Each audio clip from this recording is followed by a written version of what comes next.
بسم الله النور بسم الله النور بسم الله نور النور بسم الله النور بسم الله النور بسم الله نور النور بسم الله نور على نور بسم الله نور على نور بسم الله نور على نور بسم الله نور على نور بسم الله الذي هو مدبر الأمور. اعوذ باللہ من الشیطان الرجیم. بسم اللہ الرحمن الرحیم. الحمد لأهله والصلاة والسلام على أهلها. الحمد لله الذي جعلنا من المتمسكين بالقرآن الكريم وبولاية أمير المؤمنين وأئمة المعصومين عليهم السلام. أما بعد، اللهم صل على محمد وآل محمد. شیعوں کی صفات اور خصوصیات ائمہ معصومین علیہم السلام کی نگاہ میں کے عنوان سے آپ کے سامنے زہر رضوی حاضر ہیں. اس مختصر سے درس میں ہم اہل بیت علیہم السلام کے حقیقی شیعوں کی چند صفات اور خصوصیات بیان کریں گے کہ جو کہ ائمہ معصومین علیہم السلام ہی کی زبانی ہم تک پہنچی ہیں. یہ صفات اور خصوصیات اس اعتبار سے بہت اہم ہیں کہ یقیناً ہم اشیاء کو ان کی صفات اور خصوصیات سے پہچانتے ہیں. بس اگر وہ خصوصیت اس شے میں نہ ہو، وہ خاص خصوصیت کہ جو کہ کسی شے کو کسی خاص مقصد کے لیے کسی خاص انداز سے پہچانواتی ہو، تو ہم اس کو اگر وہ صفات نہ ہو تو اسے وہ شے نہیں کہا جا سکتا. مثلا اگر انسان کو انسان کیوں کہا جاتا ہے؟ کہ انسان میں وہ صفات موجود ہیں کہ جو کہ اسے دیگر مخلوقات سے ممتاز کر دیتی ہیں. وہ صفات کون سی ہیں؟ وہ صفات وہی انسانی صفات ہیں کہ جس کے سنوارنے کے لیے میں اور آپ اس عالم میں موجود ہیں. وگرنہ اگر ان انسانی صفات کو ایک طرف کر دیجئے تو پھر جانور میں اور انسان میں فرق کرنا مشکل ہو جائے گا. کہ یقیناً جس طرح سے جانور کو بھوک لگتی ہے، پیاس لگتی ہے، انسان کو بھی بھوک لگتی ہے، پیاس لگتی ہے. جانور بھی سوتا ہے، انسان بھی سو رہا ہوتا ہے. اس کو بھی آرام کی ضرورت ہے، اس کو بھی آرام کی ضرورت ہے، اس کو بھی یہ چاہیے، اس کو بھی وہ چاہیے. تو یہ تمام کی تمام مماثلتیں ہوں گی، مشکل ہو جائے گا. تو وہ کیا شے ہے جو انسان کو انسان بناتی ہے؟ پھر وہیں پر بات لوٹ جائے گی کہ یقیناً وہ انسانی صفات کہ جو انسان کو اس کے کمال تک لے جانے کے لیے مددگار ثابت ہوتی ہیں، جب تک وہ صفات کسی شخص میں نہ موجود ہو انسان کہلانے کے لائق نہیں. اسی لیے اکثر کہتے ہیں نا کہ فلاں شخص جو ہے وہ درندہ صفت انسان، یعنی کہ ہے تو وہ انسان نظر آ رہا ہے بظاہر، لیکن اس کے اندر درندہ چھپا ہوا ہے، درندگی پر اتر آیا ہے. تو بالکل اسی انداز سے اگر صفات کو دیکھ کر، کریکٹرسٹکس کو دیکھ کر آپ پہچان جاتے ہیں کہ یہ کیا ہے. مثلا آپ لوگ اسٹوڈنٹس ہیں، اگر میں آپ کو کسی اسپیشی کے بارے میں بتاؤں، کوئی جانور ہے، اس کو آپ دیکھیں تو آپ کیا کہتے ہیں یہ کس کلاس سے بلانگ کرتا ہے؟ تو آپ اس میں کچھ صفات دیکھتے ہیں اور کہتے ہیں کہ اگر یہ والی صفت اور یہ صفت اور یہ صفت موجود ہے، اس کا مطلب یہ وہ ہے. تو کسی شے کو، کسی وجود کو پہچاننے کے لیے آپ اس کی جو سٹینڈرڈ خصوصیات ہیں وہ دیکھتے ہیں تو پہچان لیتے ہیں. عزیزوں، ہم بات کر رہے ہیں شیعوں کی صفات کے بارے میں، ہم بات کر رہے ہیں شیعوں کی خصوصیات کے بارے میں. کیسے پتہ چلے گا کہ کون شیعہ ہے؟ کیسے پتہ چلے گا کہ یہ کون اپنے دعوے میں سچا ہے؟ تو یقیناً واحد ذریعہ ان صفات کا پہچاننا کہ جو ائمہ علیہ السلام نے بیان کی، اگر وہ صفات اس شخص میں موجود ہیں، سمجھ جانا کہ یہ اہل بیت علیہ السلام شیعہ ہے، وگرنہ یہ ان کے ماننے والوں میں، ان کے محبین میں ہو سکتا ہے، لیکن ان کے شیعوں میں اس کا شمار نہیں ہوتا۔ بحار الانوار کی 65ویں جلد کی ایک حصہ شیعوں کی صفات کے بارے میں ہے۔ کتنا اچھا ہو کہ ہم سب اس حصے کو پڑھیں اور سمجھیں کہ اس مقدس نام شیعہ اہل بیت کے تحت کتنی ذمہ داریاں ہیں جو ہمارے اور آپ کے کاندھوں پر موجود ہیں۔ صرف دعویٰ کرنے سے کوئی شیعہ نہیں ہو سکتا، صرف اس بات سے کہ میرے ماں باپ شیعہ ہیں یا تھے لہٰذا میں بھی شیعہ ہوں، نہیں، اس طرح سے نہیں۔ شیعہ ہونا ایک ایسا مفہوم ہے جس کے تحت انسان کو بہت سی ذمہ داریوں کو قبول کرنا پڑتا ہے، اور انہی ذمہ داریوں کو معصوم علیہ السلام نے صفات شیعہ کے عنوان سے بیان فرمایا۔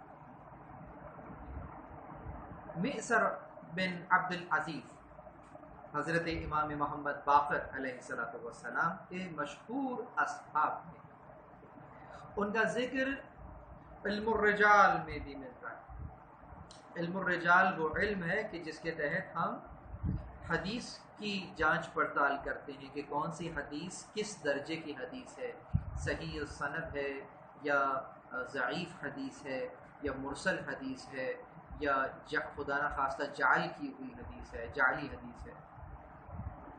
تو امام محمد باقر علیہ السلام نے مئسر کے بارے میں ایک جملہ ارشاد فرمایا تھا، اور وہ یہ کہ اے مئسر، کئی مرتبہ تیری موت آئی لیکن اللہ نے اس کو اس لیے ٹال دیا کیونکہ تو نے اپنے عزیزوں کے ساتھ صلہ رحمی کی ہوئی تھی اور ان کی مشکلات کو حل کیا تھا۔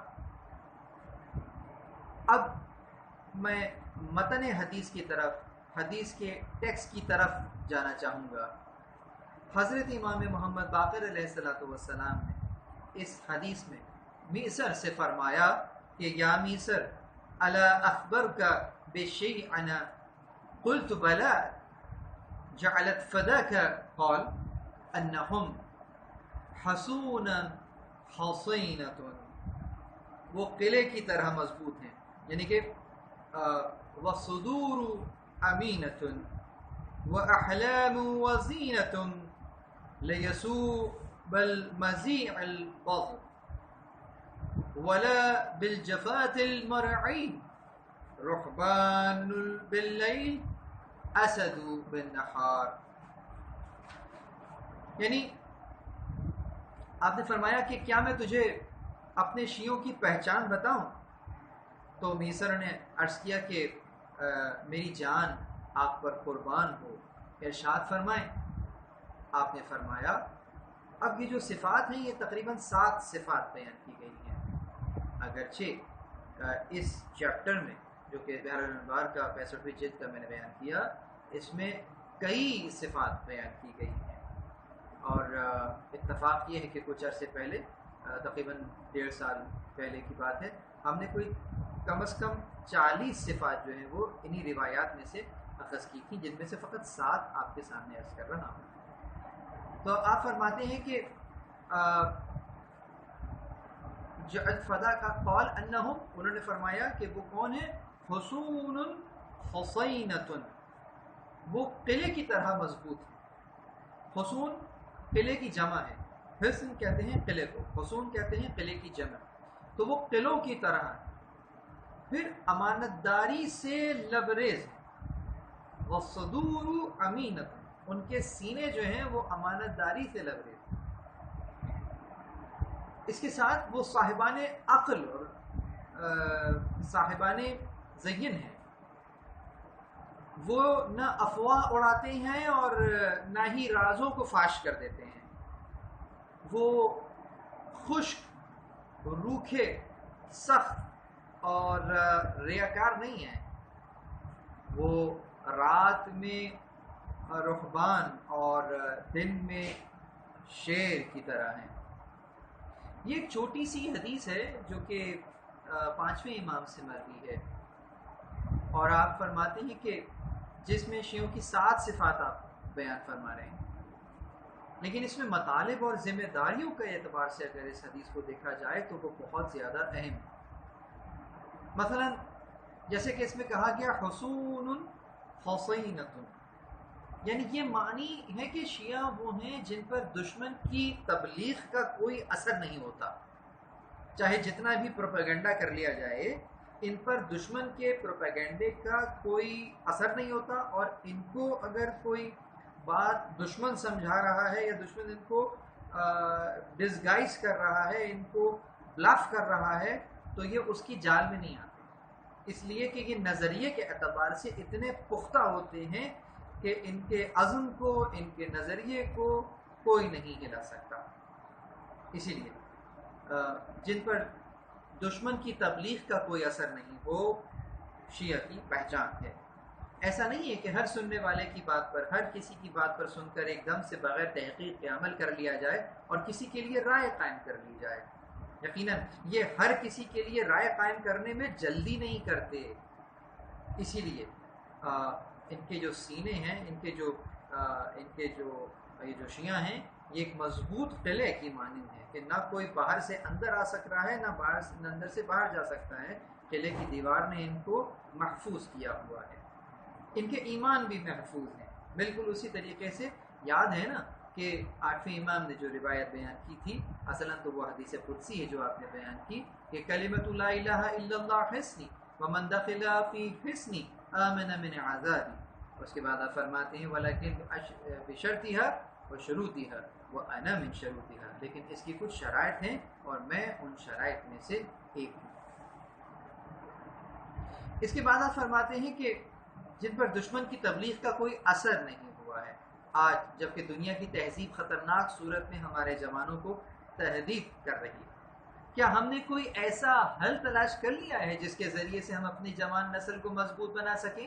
اگر آج ہم برائیوں کے ان جرثوموں کو ختم نہیں کر سکتے تو کم از کم آپ کو مضبوط تو بنا سکتے ہیں، ہم اپنے آپ کو مضبوط تو کر سکتے ہیں۔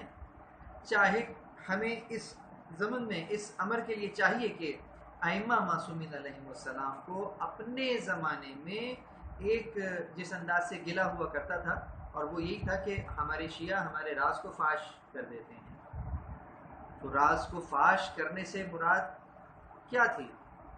راز کو فاش کرنے سے مراد یہ تھی کہ ائمہ علیہم السلام کے مقام و منزلت کو ہر کسی کے سامنے بیان کر دیتے تھے، جیسے امام کے علم غیب یا امام کے روز قیامت شفیع ہونے، یا امام کے رسول اللہ کے علم کے امانت دار ہونے، امام کے شیعوں کے اعمال پر شدید شاہد اور ناظر ہونے، اور معجزات اور وغیرہ کے بیان کے اعتبار سے یہ لوگ بیان کر دیا کرتے تھے۔ یہ سب وہ راز تھے جن کو دشمن اور عام لوگ برداشت نہیں کر پاتے۔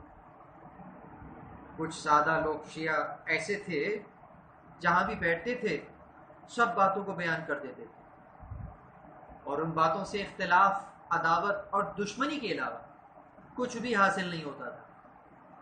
تو امام نے فرمایا کہ ہمارے شیعہ وہ ہیں جن کے سینے امانت دار کسی خاص سبب کے بغیر راز کو فاش نہیں کرتے، شیعوں اور غیر کے درمیان اختلاف پیدا نہیں کرتے۔ آج کے زمانے میں جس انداز سے جو غلاط ہیں، غلو کرنے والے ہیں، وہ لوگ تو ان سے بھی بدتر ہیں۔ یہ وہ اشخاص ہیں، یہ وہ لوگ ہیں کہ جو ولایت کے بہانے سے کفر یا بہت سی ایسی نامناسب باتیں ائمہ علیہ السلام کی طرف منسوب کرتے ہیں کہ جن سے ائمہ علیہ السلام ہرگز راضی نہیں۔ ہم کو چاہیے کہ ان جدید غلاط سے چوکس رہیں۔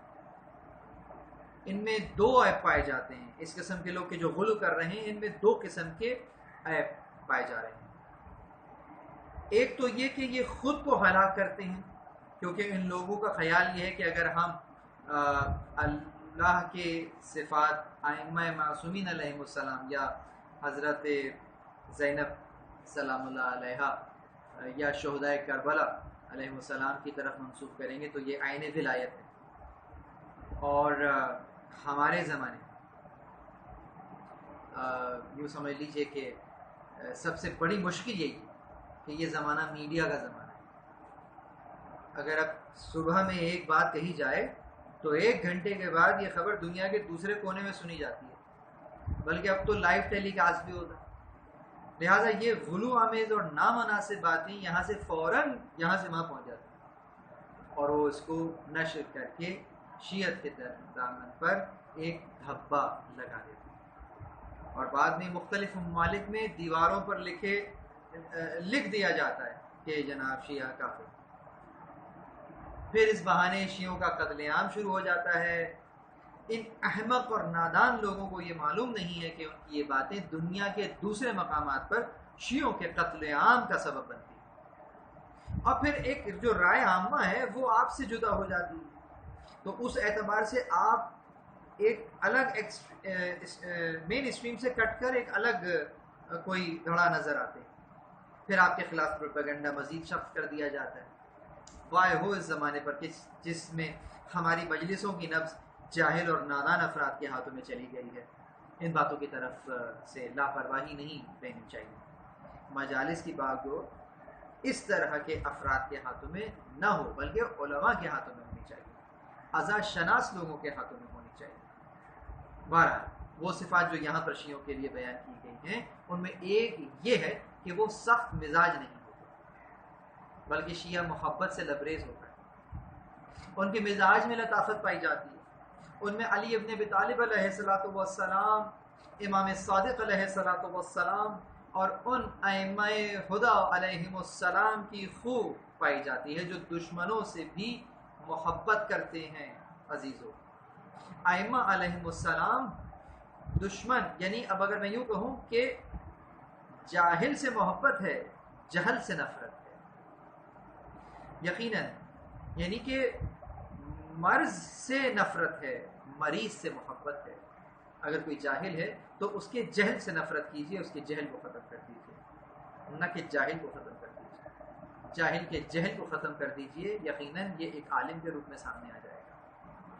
ہم شیعوں کو 5 قسموں میں منقسم کر سکتے ہیں۔ یہ تو میں نے آپ کو صفات بیان کی۔ یہاں پر اگر میں کچھ شیعوں کی اقسام کی بات بھی کر لوں تو ان میں پہلے درجے کے شیعہ تو جغرافیائی شیعہ ہوتے ہیں، یعنی وہ شیعہ کہ جو کہ کسی خطے، کسی پیس آف لینڈ سے متعلق ہوتے ہیں، متمسک ہوتے ہیں۔ وہ شیعہ جو مثلا اگر میں کہوں ایران میں جو شیعہ جو پیدا ہوا تو جغرافیائی اعتبار سے اس کو شیعہ میں شمار کیا جائے گا، کیونکہ وہاں پر جو لوگ ہیں وہ شیعہ رہتے ہیں عموماً، تو بائی ڈیفالٹ اس کو شیعہ ہی سمجھا جائے گا۔ یا یوں کہہ لیجئے کہ دوسری قسم کے شیعہ وہ لوگ ہوتے ہیں جو کہ ارثی شیعہ ہوتے ہیں، وہ افراد جو شیعہ ماں باپ کے یہاں پیدا ہوتے ہیں تو شیعہ ہوتے ہیں، چونکہ ان کے ماں باپ شیعہ تھے تو یہ بھی شیعہ ہے، یہ ارثی شیعہ ہیں۔ ان کو آپ بیولوجیکل شیعہ بھی کہہ سکتے ہیں۔ These are belongs to biological شیعہ فیملی۔ تیسرے طرح کے شیعہ وہ ہیں جو کہ نام کے شیعہ ہوتے ہیں، زبان سے کہتے ہیں کہ ہم علی ابن ابی طالب علیہ الصلوۃ والسلام کے شیعہ ہیں، مگر عمل کے میدان میں غائب، بالکل پیچھے، چند رسومات ادا کر لیتے ہیں محبت کے عنوان سے، لیکن جب عمل کی باری آتی ہے تو یہ کہیں بھی کھڑے نہیں۔ چوتھی قسم سطحی شیعہ کی ہوتی ہے، یہ وہی قسم ہے جس کی طرف ہلکا سا اشارہ کیا۔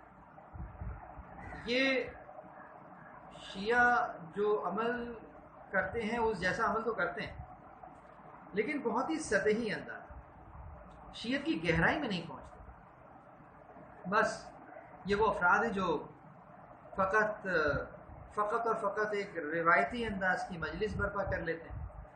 بہت سے بہت ہوا تو شب عاشور جو ہے کسی امام بارکہ میں جا کے ایک اگربتی جلا دیتے ہیں، ایام اعزا آتا ہے اور یہ اپنے گھر میں ایک اگربتی جلا لیتے ہیں، اور اس کے علاوہ تبرکات کو سامنے سجا لیتے ہیں، اور بس اپنی ذات کی حد تک ثواب کی نیت سے یہ کام کرنے کے بعد 2 مہینہ 8 دن کے بعد پھر امام حسین علیہ السلام کو گڈ بائے کہتے ہیں اور کہتے ہیں کہ انشاءاللہ اگلے سال جو ہے وہ رہے جو اگلے برس پھر تو یہ غم پھر ہے، اور درمیان میں جو یہ 10 مہینے گزریں گے اس کے اندر پھر کوئی طریقہ پھر امام حسین علیہ السلام سے ملنے کا نہیں رہے گا۔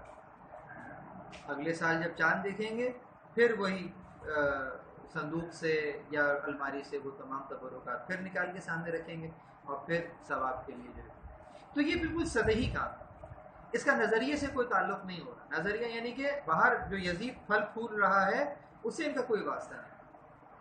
باہر شریعت پامال ہو رہی ہے، سنتیں پامال ہو رہی ہیں، طاغوت کا غلبہ ہو رہا ہے، مسلمان پست ہو رہے ہیں، ذلیل اور خوار ہو رہے ہیں، لیکن اس کا اس سے کوئی تعلق نہیں ہے. یہ اپنی اگربتی اور موم بتی میں خوش ہے. یہ سطحی شیعہ.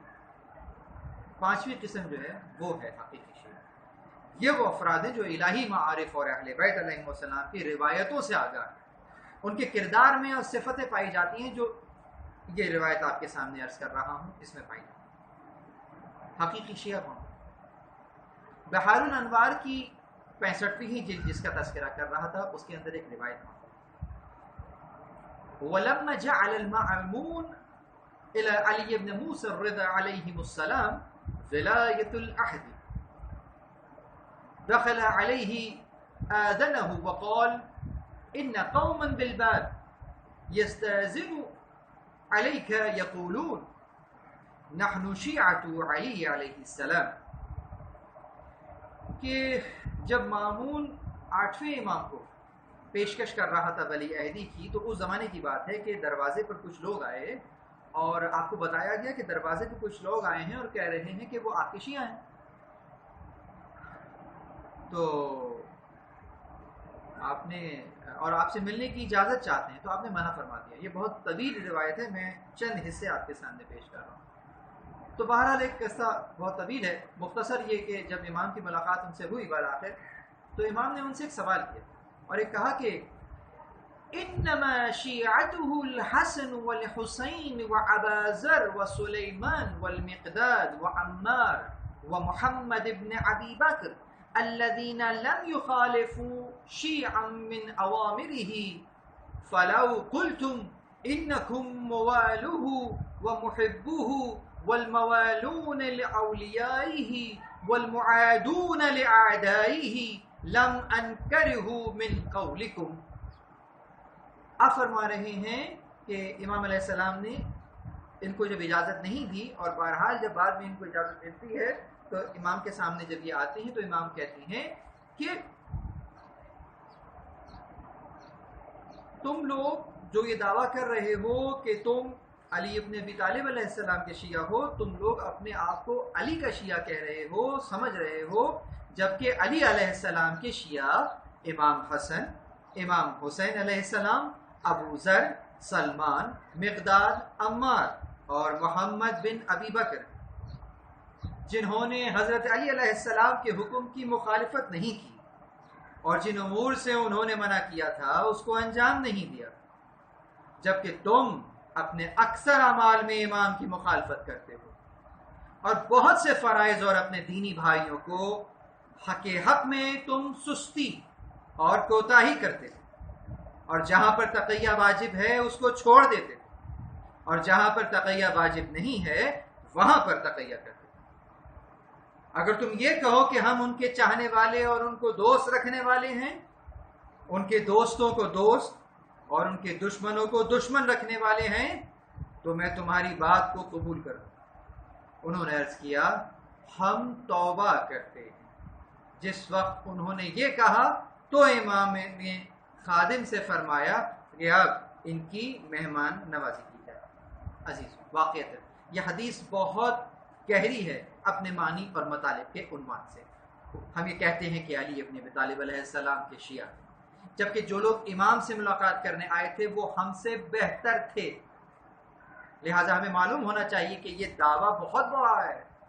امام صادق علیہ الصلوۃ والسلام کے شیعوں کی صفات کے متعلق فرماتے ہیں انما اصحابی من له اشد الورع وخاف من عقاب الله ورجاء وثواب الله هؤلاء اصحابی. تقوی. امام فرما رہے ہیں کہ انما اصحابی، پس وہ میرے صحابی ہیں، میری صحبت میں رہنے کا حق ان کو ہے، یا جو میرے صحابی جو میرے ساتھ ہیں، جو میرے مقصد کے ساتھی ہیں، وہ تو وہی لوگ ہیں جو کہ اشد الورع، جو کہ ورع کی بھی ایک اعلیٰ درجے کے اوپر موجود ہیں. یعنی تقوی الہی کے بعد ہمیں ورا کی منزل ملتی ہے۔ امام علیہ السلام شیعوں کی صفات میں بیان کر رہے ہیں کہ وہ لوگ شیعہ ہیں حقیقی جو کہ ورا کی منزل پر موجود ہیں۔ وَخَافَ مَنْ عَقَابَ اللَّهِ وَرَجَاءَ، اور اللہ کے عذاب سے ڈرتے ہیں اور امید رکھتے ہیں اس کے ثواب کے لیے۔ بس یہ لوگ میرے صاحب ہیں۔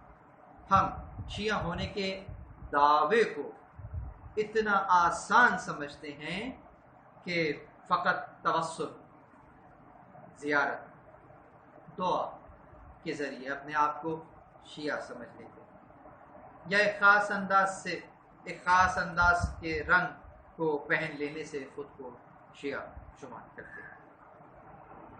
کوئی بھی توسل ہو یا کوئی بھی زیارت ہو، یقیناً میں اس کی اہمیت کو کم نہیں کر رہا، لیکن عزیزو غور کیجیے، یہ جتنے بھی لوازمات ہیں جس میں پروردگار عالم نے نیکیوں کو رکھا ہے، ثواب کو رکھا ہے، یہ کس لیے؟ یہ نیکیاں، یہ ثواب کس لیے؟ رغبت دلانے کے لیے ہیں۔ کس شے کی طرف رغبت دلانے کے لیے؟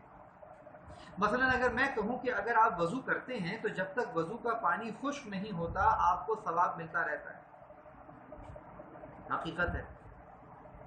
لیکن مجھے بتائیے، ایک شخص وضو کرے اور پھر نماز نہ پڑھے، نماز قضا کرے، تو کیا اب بھی اس کے لیے وہ ثواب موجود ہے کہ جو کہ حدیث میں بیان ہوا ہے؟ یقیناً ظاہر سی بات ہے، جس کے لیے وضو کیا ہے وہ نماز ہی نہ پڑھی گئی تو پھر ثواب کس انداز سے؟ یقیناً اس میں ثواب رکھا ہی اسی لیے ہے کہ وہ وضو نماز سے جڑا ہوا ہے۔ وہ نماز ہی جب ادا نہ کی، جب واجب ہی ادا نہیں کیا، تو پھر وہ مستحبات اور وہ نیکیاں جو اس سے جڑی ہوئی ہیں وہ کیسے مل سکتی ہیں؟ وہ تو اس کے لوازمات تھے جب اصل ہی ادا نہ ہوا۔ تو بالکل اسی طریقے سے ہماری جھولی میں بھی بہت سے مقامات کے اوپر ایسا ہوتا ہے کہ واجب غائب ہوتا ہے اور ہم اس کی جگہ پر کسی مستحب یا کسی ایون مباح کام کو سامنے رکھ رہے ہوتے ہیں اور توقع یہ کر رہے ہوتے ہیں کہ جو ثواب واجب کا ثواب ہے وہ ہمیں مل جائے۔ اللہ اکبر! کس قدر گھاٹے کا سودا ہے، کس قدر پریشانی کا معاملہ ہے۔ بس عزیز، یقیناً یہ موضوع ایسا موضوع ہے کہ جس پر بہت کچھ کہا جا سکتا ہے، مگر میں نے آپ کے سامنے فقط 7 خصوصیات بیان کی اور امام علیہ الصلوۃ والسلام کی ایک حدیث بیان کی۔ اس کے علاوہ دیگر روایات کے اندر شیعوں کی بہت سی دیگر خصوصیات بھی بیان کی گئی ہیں، جن میں اگر دقت کی جائے تو یقیناً ایک نہیں کئی لیکچرز اس عنوان سے ہو سکتے ہیں۔ اس عنوان پر ایک کتاب علامات شیعہ از نظر معصومین علیہم السلام کے جس پر جو کہ شیخ صدوق علیہ الرحمہ کی کاوش ہے، اس کو بھی پڑھا جا سکتا ہے، جو کہ انہی روایات کے اندر سے آپ کے سامنے پیش کی گئی ہے۔ اس میں بہت ساری خصوصیات جہاں بیان کی گئی ہیں، وہیں پر اگر میں چند خصوصیات آپ کے سامنے بیان کروں تو وہ اس انداز سے ہوں گی جو کہ فی زمانہ بہت ضروری ہے، اور خاص کر میں جوانوں کو نصیحت کر رہا ہوں کہ امام علیہ السلام 5ویں امام شیعوں کی صفات بیان کرتے ہوئے فرماتے ہیں، محمد بن قیس نے 5ویں امام محمد باقر علیہ السلام سے روایت نقل کی۔ انہوں نے اپنے والد بزرگوار سے اور انہوں نے اپنے جد امجد امیر المومنین علیہ الصلوۃ والسلام سے روایت نقل کی کہ آپ نے ارشاد فرمایا، اشرار افراد کے ساتھ ہم نشینی اختیار کرنا، یہ افراد صالح کے بارے میں بھی سوء ظن کا موجب بنتی ہے، اور صالح افراد کے ساتھ آمد و رفت رکھنا یہ افراد بدطینت کو بھی صالح محسوب کرنے کا سبب بنتی ہے، اور فاسق و فاجر افراد کا نیک اور صالح افراد کے ساتھ مجلس اختیار کرنا یہ ایسے افراد کو اچھا شمار کرتی ہے۔ بس تم میں سے اگر کسی کا معاملہ مشتبہ ہو جائے، یعنی کہ ڈاؤٹ فل ہو جائے، اور وہ اپنے دین کو نہ پہچان سکے تو اسے اپنے ساتھیوں کو دیکھنا چاہیے۔ بس اگر وہ اللہ والے ہیں تو وہ بھی دین خدا پر باقی ہے، اگر وہ اللہ کے دین کے علاوہ کسی دین پر قائم ہیں تو بس اس کا اللہ کے دین میں کوئی حصہ نہیں۔ یعنی امام یہ فرما رہے ہیں کہ اگر تم ڈاؤٹ فل ہو جاؤ یا یہ دیکھنا چاہو کہ تم حق پر ہو یا نہیں ہو تو ذرا اپنے دوستوں پر نظر کر لو، اگر وہ اللہ والے ہیں تو بس سمجھ جانا تم بھی اللہ والے ہو۔ لیکن اگر تمہارے دوستوں میں کوئی ایسا شخص موجود ہے کہ جو کہ فاسق ہے، فاجر ہے، فسق کرتا ہے، گالم گلوچ کر رہا ہے، سمجھ جانا اس کا شیعوں سے کوئی تعلق نہیں ہے، تمہارے دوستوں میں موجود ہے، اس کا مطلب تم بھی شیعوں سے دور جا چکے ہو۔ تو انسان کی جو محفل ہے وہ اس کے باطن کا پتہ دے دیتی ہے۔ امام علیہ السلام نے ایک شناختی بتلائی ہے کہ بدطینت لوگوں کے ساتھ ہمارے شیعہ نشست اور برخاست نہیں کیا کرتے ہیں۔ عزیزو بہت توجہ رہے، یہ جو آج کل کا زمانہ ہے، آج کل میڈیا کا جو زمانہ ہے، اس کے اندر برائی ایک لمحے سے ملک کے ایک کونے سے دوسرے کونے بلکہ دنیا کے دوسرے کونے تک چلی جاتی ہے۔ تو جن لوگوں میں ہم نشینی اختیار کیے ہوئے ہو، ذرا دیکھ لینا کہ اس گروپ میں یا اس نشست کے اندر لوگ کیسے موجود ہیں۔ اگر ہدایت کے خواہاں لوگ موجود ہیں تو یقیناً تم بھی ہدایت یافتہ ہو اور ہدایت کے لینے کے راستے کی طرف گامزن ہو، لیکن اگر ایسا نہیں ہے تو پھر یقیناً تم غلطی پر ہو۔ پروردگار عالم سے دعا ہے کہ ہمیں ان صفات شیعہ اور خصوصیات شیعان حیدر کرار علیہ السلام کو کسب کرنے کی، اپنے نفس میں جذب کرنے کی توفیق عنایت فرمائے۔ وآخر دعوانا ان الحمد للہ رب العالمین، والسلام علیکم ورحمۃ اللہ وبرکاتہ۔